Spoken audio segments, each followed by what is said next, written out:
Hi guys, we're going to go through how to read solubility curves today. Now, one thing to mention is that this chart will be a lot easier to read when it's in color, like it'll be on your computer assignment, than in black and white. But I'll make sure I point out which line we're talking about. And I have lots of colors to help you see what's going on. Now, if something falls along this line, it means, so if we're looking at potassium nitrate, if it falls along this line, it means it's saturated. If it's above the line, it's going to be supersaturated. Below the line, it'll be unsaturated. And this is temperature in degrees Celsius across the bottom. We have 0 to 100.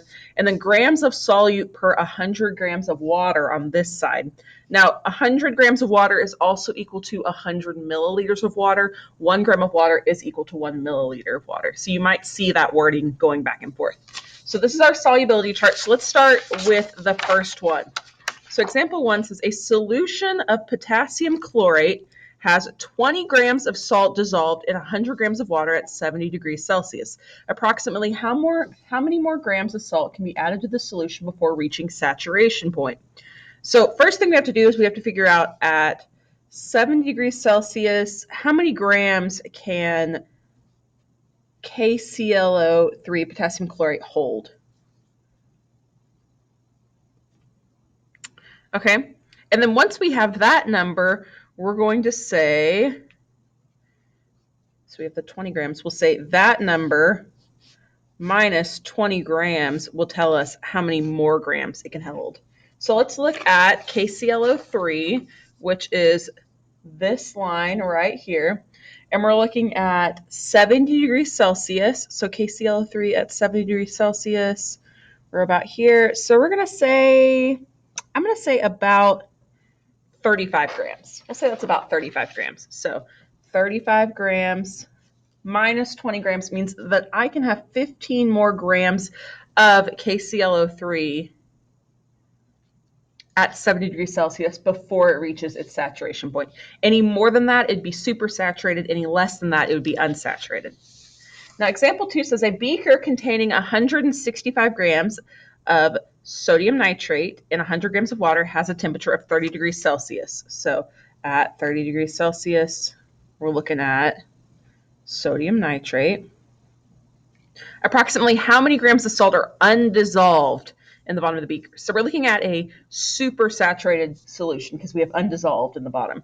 So in this case, we're going to have 165 grams minus whatever number we come up with here equals our undissolved. So we're looking at sodium nitrate now, which is this line here.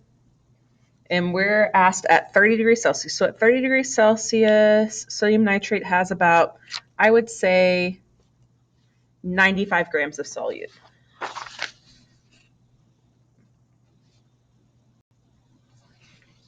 So 165 minus 95 grams is going to give us about 70 grams that are going to be undissolved in the bottom. So it has 70 grams too many in the bottom. All right, example 3 says how many grams of potassium chlorate will saturate 100 milliliters of water at 80 degrees Celsius. So we're just looking at 80 degrees Celsius. So potassium chlorate, again, this is the same line that we've been looking at before. At 80 degrees Celsius, I'm going to say, maybe like 40,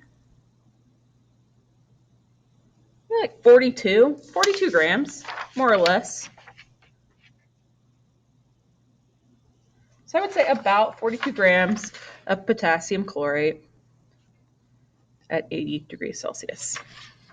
All right, the last one is we're going to determine if the following solutions would be saturated or unsaturated, saturated, or supersaturated in 100 milliliters of water. So the first one is sodium chloride, and I'm going to do this in pink at 65 degrees Celsius. So let's look at sodium chloride, this line right here, at 65 degrees Celsius.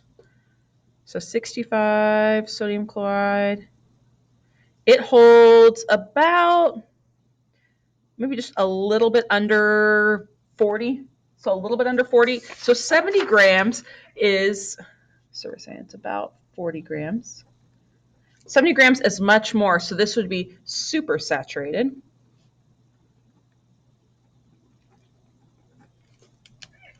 Okay.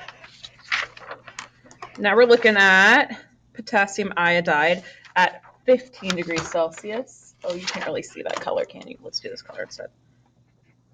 Potassium iodide at 15 degrees Celsius. Potassium iodide is this guy up here. We're going at 15 degrees Celsius.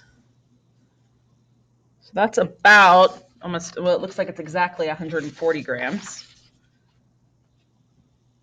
So 125 grams would be unsaturated.